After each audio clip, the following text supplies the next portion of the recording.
Going to go over setting up the fill volumes and speeds on a automated piston filler.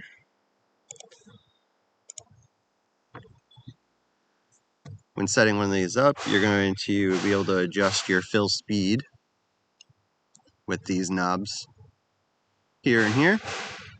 This knob here will adjust the fill speed. By adjusting it clockwise, it's going to fill slower. By adjusting it counterclockwise, it's going to fill faster. This knob here will adjust the retract speed, or the speed of the machine refilling the piston.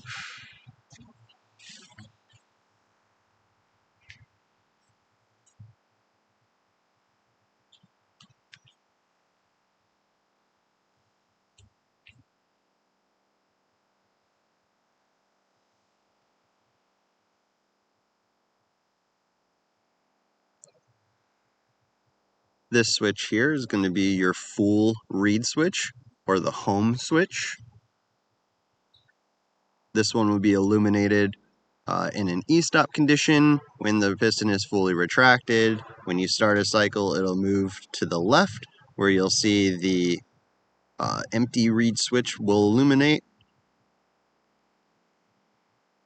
Once the piston moves back to the home switch or full switch will illuminate again. If you want to adjust your fill level, you can adjust it towards the smaller side of the scale to lessen the fill, moving it approximately halfway on, say, this 60 ml piston filler will get you around 30 ml. The ruler is just a reference guide. It's not exact, but it gives you a set point where you can mark to repeatedly go back to a fill level that you've set previously.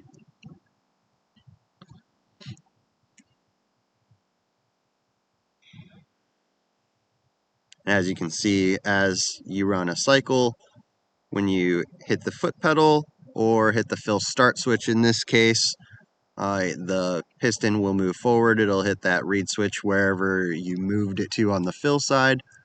It'll pause, and then it will move back to the empty switch.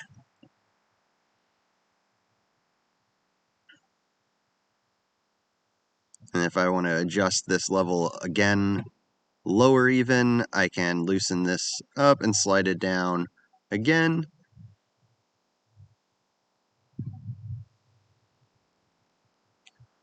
And you can see the cycle moves just as it would have before. It's just quite a bit quicker because now we have a very small amount of movement in the piston. Now if I want to adjust my fill level back up higher, I would loosen it and move it further on the scale. The larger the number, the higher the volume of your fill. And you can see the piston just follows wherever the last reed switch would go to.